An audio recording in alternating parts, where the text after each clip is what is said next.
Bisa terlihat di layar kalian?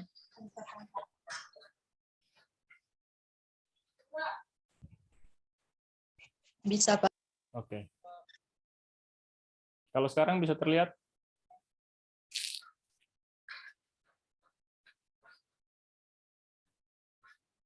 Kalau tampilannya saya big screen, bisa terlihat?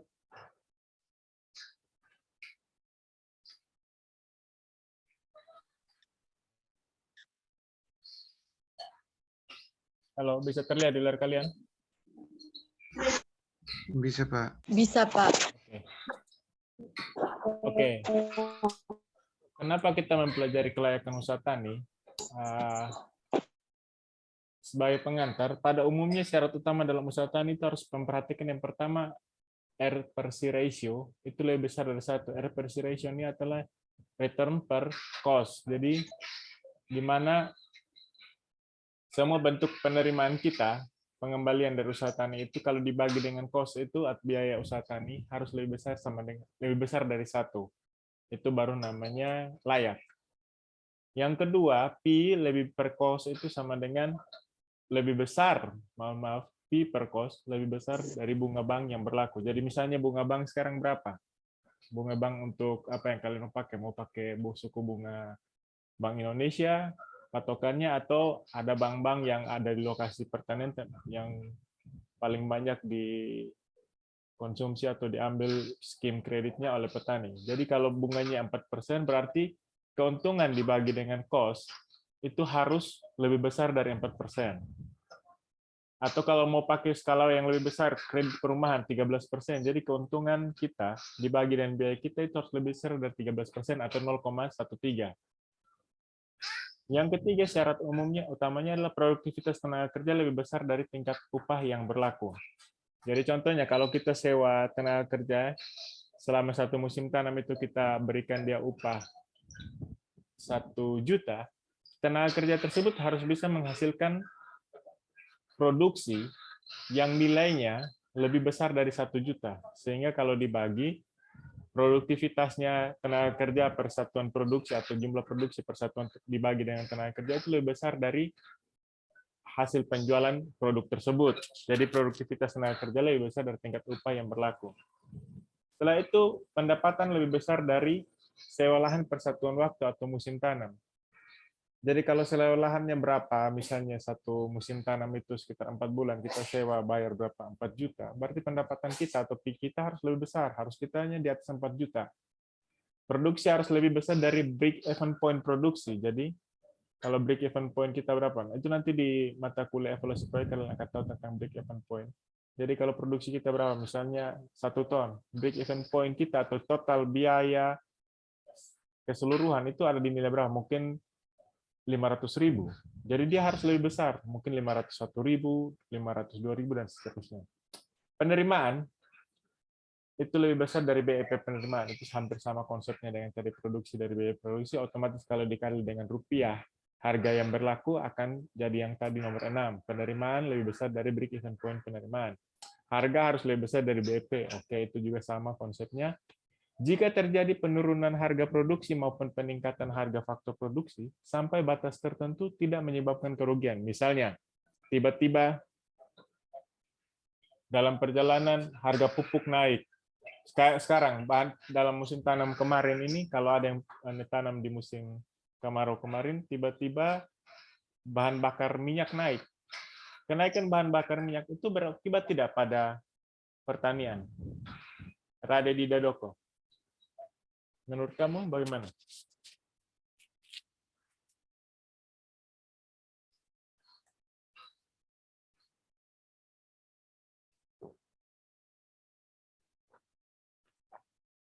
Rade di Dadoko, bisa dengar suara saya? Pak, suara putus-putus. Pak, di sini ada Oh begitu, hujan. Yang lain? Yang bisa dengar suara saya dengan jelas siapa?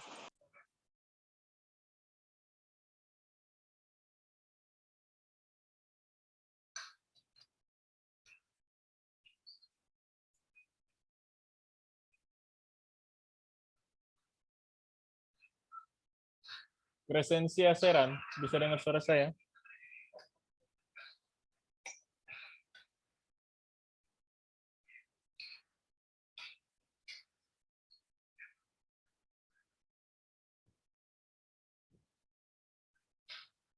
Tidak bisa dengar suara saya dengan jelas. Antonius Netkakin. Suara putus. Oke, nanti kalau suara putus-putus berarti nanti saya bagikan saja link videonya, saya upload di YouTube sebentar. Jadi jika terjadi penurunan harga produksi maupun peningkatan harga faktor produksi, sampai batas tertentu tidak menyebabkan kerugian. Misalnya tiba-tiba musim panen, itu rata-rata harga pasti turun. Bagaimana dikondisikan atau pemerintah memainkan peraturan supaya harga eceran terendah itu atau floor price itu tetap ada pada batas yang memberikan petani keuntungan. Itu contohnya pada kasus gabah kering giring itu sudah diatur regulasinya. Bawang putih untuk beberapa komoditas-komoditas pangan tertentu. Kalau faktor produksi sampai naik, harga faktor produksi sampai naik atau meningkat, contohnya sekarang pada masa kenaikan BBM seperti ini karena akibat dari harga minyak dunia yang juga naik berimbas pada bahan bakar minyak naik. BBM ini kan sangat dibutuhkan untuk transportasi, untuk bagaimana menggerakkan beberapa mesin produksi pertanian, sehingga akan menyebabkan faktor produksi harganya juga meningkat. Nah, ini yang namanya break-even point. Adalah suatu keadaan di mana perusahaan dalam operasinya tidak memperoleh laba dan juga tidak menderita kerugian, atau dengan kata lain total biaya sama dengan total penjualan, sehingga tidak ada laba dan tidak ada rugi. Kalian lihat ini garis atau kurva total revenue. Total revenue itu dia dari sumbu original atau titik O, 0 di bawah. Kenapa? Karena ada satu saat tertentu kita tidak bisa menerima penerimaan karena belum menjual produk kita. Key quantity. Quantity itu adalah jumlah produksi. Di atas ini adalah penerimaan atau biaya dalam satuan rupiah. Quantity itu mau apa? Mau ton, mau kilogram, mau ekor, terserah. Setelah itu ada namanya fixed cost. Fixed cost itu apa? Fixed cost itu biaya yang tetap akan dikeluarkan atau biaya tetap. Meskipun tidak ada kegiatan produksi. Contohnya biaya tetap apa? Kita punya tanah nih, lahan. Tapi kita tidak mau garap. Ya tetap kita harus bayar pajaknya. Nah, itu fixed cost. Atau apalagi namanya depresiasi. Kita sudah beli misalnya mesin apa? Mesin giling, apa motor air, apalagi mesin traktor. Ketika kita tidak menggunakannya, nilai mesin-mesin itu akan mengalami depresiasi, artinya masa pakai. Pembeli selanjutnya tidak tahu bahwa kita tidak pernah menggunakan, tapi tetap dianggap nilainya akan berkurang atau terdepresiasi atau penyusutan. Itu yang masuk kategori fixed cost atau biaya tetap. Selanjutnya ada variable cost atau biaya variabel. Kalian lihat, variable cost itu dari 0 sampai bergerak ke kanan atas. Jadi biayanya itu bergantung pada besar kecil produksi yang ingin kita capai. Misalnya kita beli bibit. Kalau kita mau dapat 1 ton, ya kita pasti jumlah bibitnya banyak, misalnya 50 kg atau 100 kg. Kalau kita mau dapat 10 ton, ya kita cukup 1 kg bibit. Nah itu. Atau tenaga kerja, semakin luas lahan yang kita garap untuk dapat hasil yang semakin banyak, ya kita menyewa tenaga kerja yang semakin banyak atau menggunakan mesin yang semakin kapasitasnya besar. Jadi itu variabel, bisa saja benih, bisa saja obat-obatan, bisa saja pupuk, tenaga kerja, dan sebagainya. Itu bergantung pada jumlah hasil yang ingin kita peroleh. Nah, total cost merupakan penjumlahan dari variable cost ditambah dengan fixed cost. Sehingga total cost itu ditarik dari pertemuan ujung fixed cost, bukan ditarik dari titik nol, sehingga total cost itu ditarik di atas. Nah, yang menjadi break even point itu adalah ketika total biaya sama dengan total penjualan. Nah, total penjualan kita sudah dapat di sini, total cost kita sudah dapat di sini, hasil dari total variable cost tambah fixed cost. Pertemuan keduanya itu yang namanya break even atau titik impas. Nah, Biasa banyak orang sebut titik-titik impas atau titik di mana tidak ada rugi, tidak ada untung. Nah, ini penjualan dalam unit. Jadi break even point per unit itu sama dengan FC dibagi P kurang VC. Jadi FC itu apa? FC itu fixed cost, VC itu apa? VC itu variable cost dikurangi dengan P atau harga produk. Jadi harga produk dikurangi dengan variable cost. Nah, break even point dalam rupiah bagaimana? Nah, FC per 1 kurang VC kali TR. 1 kurang VC per TR. Jadi sama saja BEP dalam rupiah itu sama dengan FC, itu fixed cost, biaya tetap, per 1 kurang variable cost per total revenue. Nah, RC ratio. RC ratio itu apa? RC ratio merupakan perbandingan antara penerimaan dan biaya, yang secara matematik dapat dinyatakan sama dengan R per C sama dengan PQ. PQ itu harga dari barang. Misalnya kita jual padi 1 ton. 1 ton itu 1000 kg. Nah, 1000 kg itu harga berasnya berapa? Atau harga padinya berapa? Gabah kerang giling. Atau kita satuan yang umum saja pakai beras. Kita jual 1 ton beras. 1 ton beras berapa? 10.000 lah kita. 10.000 kali 1000 berapa? 10 juta. Sehingga 10 juta dikali dengan jumlah padi tadi berapa? Dibagi dengan total variable cost ditambah total fixed cost. Nah, ada 3 kriteria dalam RC ratio, yaitu yang pertama, RC ratio lebih besar, itu usaha tersebut disebut efisien dan menguntungkan. Kalau RC ratio sama dengan 1, maka usaha tersebut adalah BIP. Tidak untung, tidak rugi. TR sama dengan TC atau titik impas. Kalau RC ratio lebih kecil dari 1, maka tidak efisien atau merugikan. Setelah itu ada namanya BC ratio. Nah, perbedaan RC ratio dengan BC ratio terletak pada begini. Kalau RC ratio itu kan return to cost atau revenue per cost. Itu biasanya pada tanaman-tanaman umur pendek atau semusim. Contohnya apa? Padi, jagung, sayuran yang umurnya pendek. Karena apa? Kita harus beli bibit lagi. Jadi 1 kali musim tanam, 1 kali beli bibit untuk 1 kali musim tanam, selanjutnya sudah dimusnahkan, dipanen, musnah, dan tidak menghasilkan lagi. Beda dengan BC ratio. BC ratio adalah penilaian yang dilakukan untuk melihat tingkat efisiensi penggunaan biaya berupa perbandingan jumlah nilai bersih sekarang yang positif dengan jumlah nilai bersih sekarang yang negatif. Ada satuan waktunya, biasanya BC ratio ini dipakai untuk tanaman atau komoditas yang umurnya lebih dari 1 tahun. Contohnya apa? Ternak.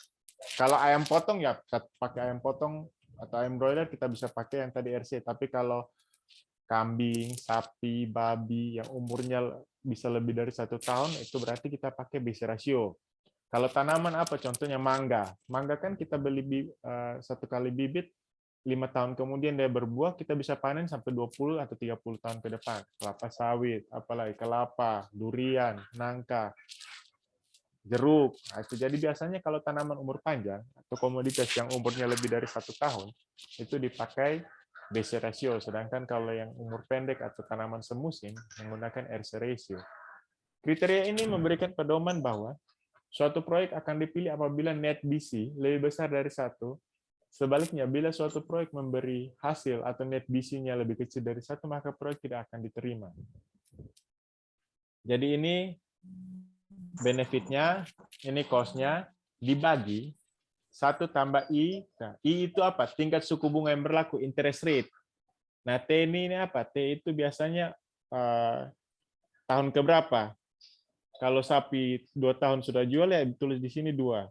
Kalau kambing 1 tahun, ya kita tulis di sini 1 tahun. Kriteria yang didapat juga sama tadi. Kalau lebih besar berarti menguntungkan, kalau sama dengan tidak menguntungkan dan tidak merugikan atau itu BEP. Kalau lebih kecil maka usaha tani itu merugikan. Nah, ini ada namanya net present value. Net present value adalah analisis manfaat finansial yang digunakan untuk mengukur layak tidaknya suatu usaha dilaksanakan dilihat dari nilai sekarang atau present value, arus kas bersih yang akan diterima dibandingkan dengan nilai sekarang dan jumlah investasi yang dikeluarkan. Nah, namanya net present value. Jadi kita usaha, misalnya kita investasi tahun ini, tahun 2022. Beberapa investasi itu tidak bisa langsung kita dapatkan keuntungan atau menghasilkan di tahun yang sama. Contohnya tadi, tanam mangga. Tanam mangga itu paling cepat 3 tahun atau 4 tahun setelah kita tanam, baru mangga tersebut bisa menghasilkan. Selama 3 atau 4 tahun tersebut kan kita butuh perawatan. Harus disiram, harus diberi pupuk, harus diberi obat-obatan, dan lain-lain. Sehingga 3 tahun kemudian kan kita tidak tahu apa yang terjadi. Semua serba uncertainty atau tidak pasti. Misalnya Rusia dengan Ukraina tidak habis-habis perang, harga minyak akan naik terus, bahan pangan harganya akan terus meningkat, ya kita tidak tahu bagaimana. Sehingga kita harus bisa memprediksi dengan menarik nilai uang saat itu ke saat sekarang dengan kita mempertimbangkan sikap suku bunga. Jadi umur ekonomis proyek itu biasa kita pakai berapa? Misalnya 10 tahun. Setelah itu kita prediksi dengan tingkat suku bunga. Ini tingkat suku bunga biasanya pakai tingkat suku bunga kredit perumahan. Karena yang paling tinggi sekarang ini. Sehingga kita tidak terlalu khawatir bila terjadi ketidakstabilan atau ketidakpastian dalam pertumbuhan ekonomi. Suatu proyek dikatakan layak untuk dilakukan bila menghasilkan NPV itu lebih besar dari 0.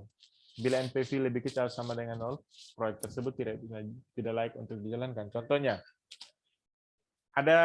kita punya uang 100 juta. 100 juta. 100 juta itu ada 3 pilihan. Kita belikan angkot, terus kita operasikan untuk jasa pengangkutan, kita belikan rumah, terus kita sewakan, jadi dikontrakkan kepada customer atau pelanggan. Setelah itu kita beli emas, atau kita depositokan. Nah, di antara 3 pilihan ini nanti kita hitung, berdasarkan rumus NPV ini, mana yang paling menguntungkan. Misalnya, kalau suku bunga deposito itu hanya 4%, uang 100 juta, tiap tahun kita yang terima 4 juta. Kalau kita kasih kontrak rumah, 1 tahun dia sewanya 8 juta, berarti kita terimanya 8 juta. Sedangkan kalau kita beli angkot, kita beli bemo, angkutan kota itu, kita urus izinnya dan sekian, tiap bulan itu kita bisa terima sekitar 5 juta. 1 tahun kita kita bisa terima keuntungan bersih sekitar 2 juta. 1 tahun kita terima 24 juta. Kira-kira kalian pilih yang mana? Tabung deposito, beli rumah kemudian dikontrakkan, atau beli angkot? Beli angkot. Beli angkot karena dia punya apa itu lebih besar dibandingkan yang kita tabung. Ya, nah itu kira-kira begitulah gambaran NPV. Jadi kita menghitung ada sekian banyak peluang usaha atau sekian banyak tawaran proyek, kemudian kita pilih mana yang mendatangkan keuntungan paling tepat. Ada yang namanya juga nanti break even, yang tadi kita sudah pelajari sama-sama. Ada namanya payback period. Payback period itu bagaimana pengembaliannya. Nah, ini ada yang selanjutnya namanya internal rate return. IRR merupakan kemampuan suatu investasi atau usaha dalam menghasilkan return atau tingkat keuntungan yang bisa dipakai. Untuk kita menghitung IRR, kita membutuhkan data NPV, makanya sebelumnya kita harus tahu tentang NPV. Sehingga kita tahu kita bisa membandingkan ini NPV suku bunga 1 dan suku bunga 2. Jadi ada yang nilainya positif, ada yang nilainya negatif. Tingkat suku bunga pada yang bernilai positif dan nilai negatif. Jadi jika suatu proyek kita pilih, IRR yang dihasilkan harus lebih tinggi dari suku bunga yang berlaku. Contohnya tadi, kalau suku bunga yang dipakai 14%, IRR ini harus di atas 14%. Kalau sama dengan 14%, ini kan nanti yang didapatkan bukan nilai, kalau NPV kita dapat nilainya dalam rupiah atau uang. Tapi kalau IRR dalam bentuk suku bunga, jadi bisa 0, desimal begitu. Sehingga nanti kita melihat mana yang lebih tinggi. Suku bunga yang IRR yang kita pakai atau suku bunga hasil perhitungan IRR ini lebih rendah daripada suku bunga yang berlaku. Kalau suku bunganya lebih rendah berarti otomatis proyek itu ditolak. Mending kita tabung uang di bank saja, suku bunganya lebih besar, tidak usah kita capek-capek kerja, kita dapat suku bunga atau dapat bunga dari hasil simpanan kita lebih besar dibandingkan kita membuka proyek tersebut atau usaha tersebut. Tapi kalau usaha tersebut hasil pengembaliannya kalau dipersenkan lebih besar daripada suku bunga yang berlaku di bank atau yang sedang beredar, lebih baik kita buka usaha. Karena apa? Karena lebih menghasilkan. Contohnya tadi, beli angkot kemudian kita operasionalkan atau kita tabung deposito. Deposito ternyata hanya 4 juta per tahun, sedangkan kalau angkot kita bisa dapat sampai 24 juta. Nah, itu kira-kira untuk gambaran IRR. Kalau angkot tadi kita hanya dapat 14 juta, kalau pakai suku bunga ini, deposito kita dapat 14 juta, sedangkan kalau angkot kita bisa dapat 24 juta, berarti 24% dari uang 100 juta tadi. Kira-kira itu gambaran untuk analisis kelayakan, tapi selanjutnya untuk materi yang lebih lengkap nanti kalian akan pelajari di mata kuliah evaluasi proyek pertanian, mata kuliah di semester genap kalau tidak salah. Itu kebanyakan terkait proyek-proyek pertanian dan alat-alat analisis terkait kelayakan. Mungkin ada yang mau bertanya?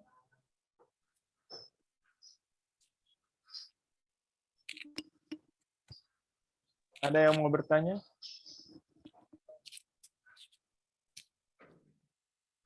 Kalau tidak ada yang bertanya, saya yang bertanya.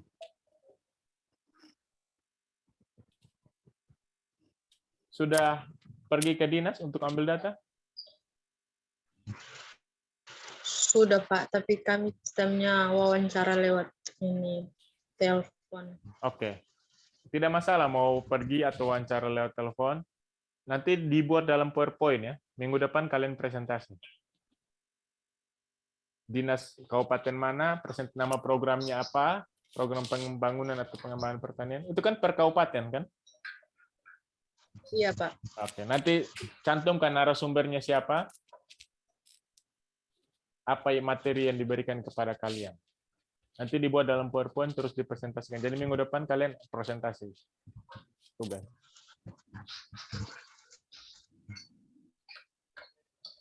Ada yang mau ditanyakan? Masih jangan sampai ada yang belum pergi ambil data.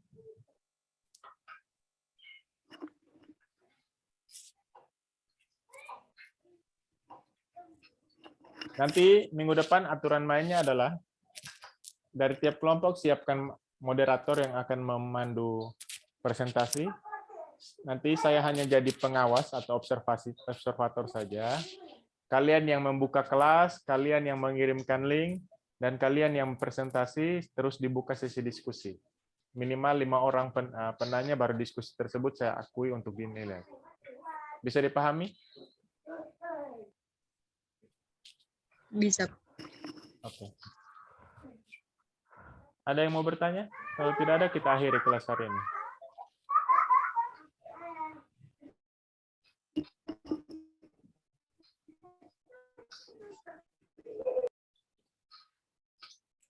Oke, kalau tidak ada, kita cukupkan. Selamat malam.